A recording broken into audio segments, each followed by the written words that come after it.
Chapter 19 is the respiratory system.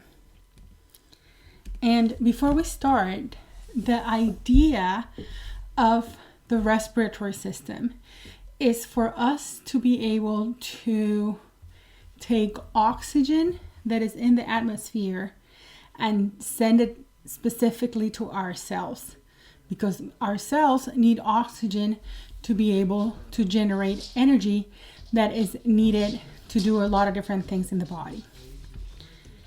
So the respiratory system, and here we have a picture of part of the respiratory system. Their idea, as I said, is going to be to transport air, and that air also needs to be filtered and moistened and warmed, and then transported into the lungs so that from there we can send oxygen to the blood and take away the CO2 or the carbon dioxide that is in the blood. The respiration process, right? It's going to be exchanging those two gases, the oxygen and the CO2, between the atmosphere and the cells. And there are going to be different steps or different events that are important in respiration. The first one is going to be ventilation, and ventilation is just putting air into the lungs and taking it out, right? Then we have what is called external respiration, which is when oxygen goes from the lungs to the blood, and CO2 goes from the blood into the lungs. Then we have the transport of gases between the lungs and the body cells, right? So transporting and sending those gases in the blood all the way to the cells. And then in the cells, we have internal respiration, which is oxygen going into the cells and CO2 coming out of the cells and into the blood. And then we have cell respiration, which is inside the cell, how the cells are going to take that oxygen and convert it to ATP. As we mentioned, the reactions, whenever reactions are aerobic, that means that they're using oxygen. So cell respiration, aerobic reactions in cell respiration are going to be using oxygen to be able to produce ATP. And that ATP is going to be used for a lot of different things, including chemical bonds that are going to be storing that energy. And then the CO2 is going to be a waste of this process. So it's going to be sent into the blood to be exhaled during respiration. Then that CO2 can also be used as a buffer in the cell, which is going to regulate pH.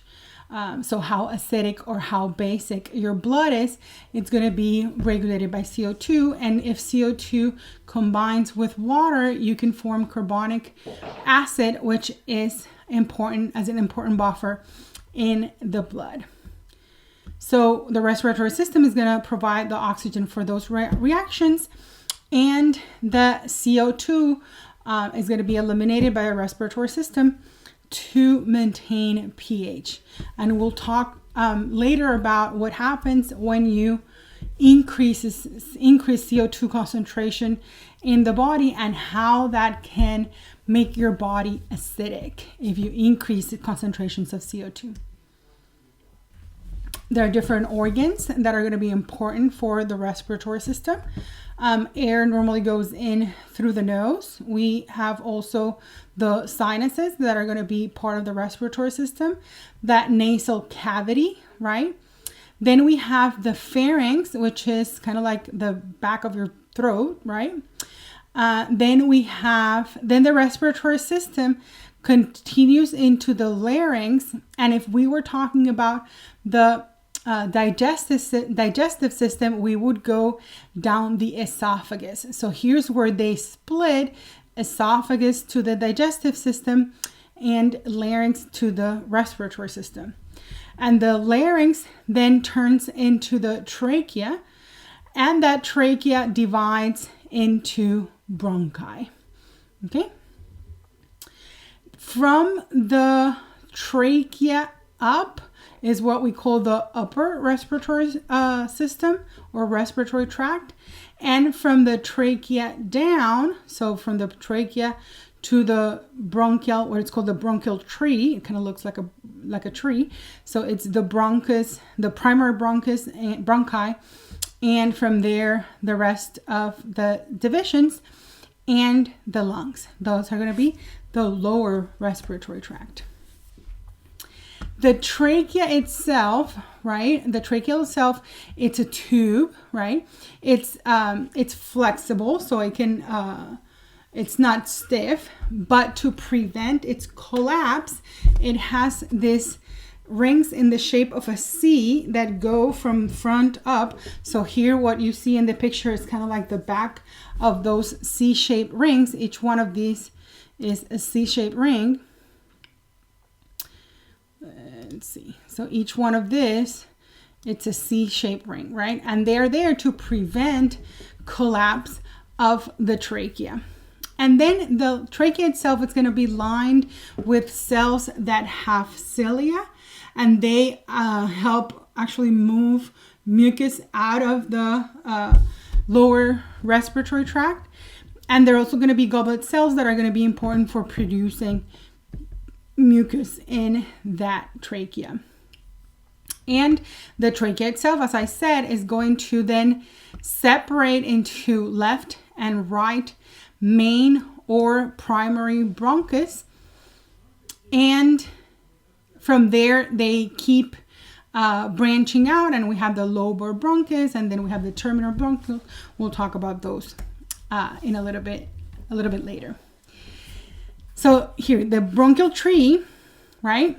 You can see how it's going to be that trachea that divides into left and right bronchi, and then from there they keep branching out until we end up with what are called the terminal bronchioles. Okay, and from the terminal bronchioles, they're going to be the end of what it's called the conductive airway, which is where air goes, but there's no gas exchange all the way to the terminal bronchioles. Okay, no gas exchange in the trachea, nothing. That the gas exchange occurs past the terminal bronchioles. Here you can see how we have that this right here is a terminal bronchiole, right? And as I said, that is where the conductive air pathway of the respiratory system stops, which means parts of the respiratory system that do not have gas exchange. Later on, we're going to call this dead space. Actually, we're going to call this anatomical dead space. And then from the, which are going to be called the respiratory bronchioles, right? From those on is where we have alveoli, and that's where we can have gas exchange. You can see how in the respiratory bronchioles, we can have alveoli, okay? So the respiratory pathway is going to be from the respiratory bronchioles all the way to the alveoli, because that is where gas exchange occurs. And how does that happen, right? Here we have air going in from the trachea to the bronchioles, to the terminal bronchioles, to the respiratory bronchioles, and then that air that it's coming in, it's going to go all the way to this little, kind of like a balloon at the end that it's kind of like a bunch of grapes, right? And all of them are going to be connected. So air is going to go from here all the way to each of those alveolar sacs, right? And around the alveoli, around this bunch of alveolar, we are going to have blood vessels, right? This is blood coming from the heart with no oxygen in it. And then that blood, right, that comes from the heart is going to now turn into those respiratory capillaries that are going to allow for gas exchange, and the blood that comes out of the alveoli is going to be rich in oxygen and poor in CO2. The blood that comes here from the blood that is here in blue is going to be high in CO2, low in oxygen. And this blood here just came from the heart, right? So it just went, it's blood that came from the right side of the heart out into the pulmonary artery all the way to the lungs. This is kind of like a little, it's a pulmonary arteriole. So it's a branch of the pulmonary artery.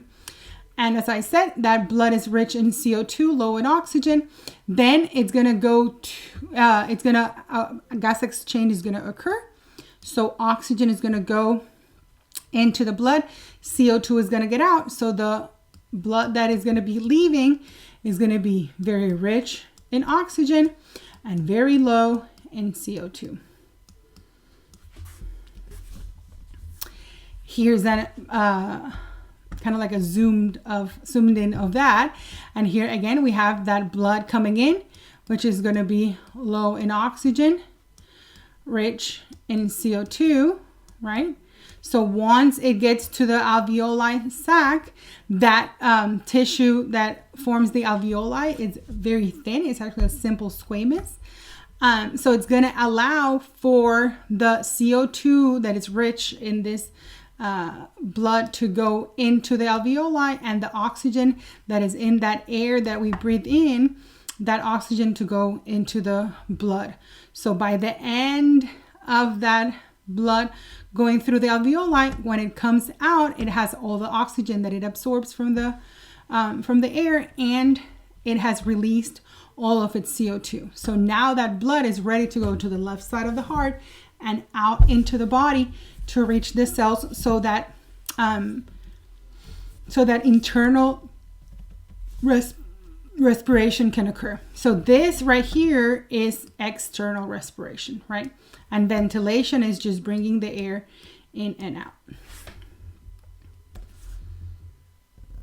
The lungs themselves are going to be that tissue, right? Those all those alveoli, those are they make the lungs. And the lungs on the right side of the body, you actually have 3 lobes. I think there's a picture that you can see the 3 lobes better here. Come on. Here you have 1 lobe, 2 lobes, 3 lobes. So you can see how this right here is a lobe. This right here is the 2nd lobe, and this right here is the 3rd lobe. So kind of like 3 pieces. While the right side, all of this is 1 lobe, so it only has 1, and then this little piece right here is the 2nd lobe. So the left side only has 2 lobes, and the right side has 3. And if you were going to take a look at the lungs themselves, like internally, right? If you cut a section right like this, and then you see the body, right? This is going to be a vertebra. So this is the back, right? That will be the back of the person. And then this right here, it's the heart. So this is the heart. And then this and this are the lungs. Then you have, so these are all muscles from either your back or your chest. Then we have this right here will be, this will be a blood vessel, right? A big blood vessel. And this will probably be the esophagus. Then what we have is here that the lungs themselves are going to be covered in tissue, right? That is going to be called pleura. And we have, as we talked about this in the cardiovascular system, we have any pleura that is touching the actual organ is going to be called the visceral pleura. Okay, so this will be the visceral pleura. And then this one over here will be the parietal pleura. And in between the two is what we're going to be calling the pleural cavity, which is the space between the visceral and the parietal pleura of the lungs.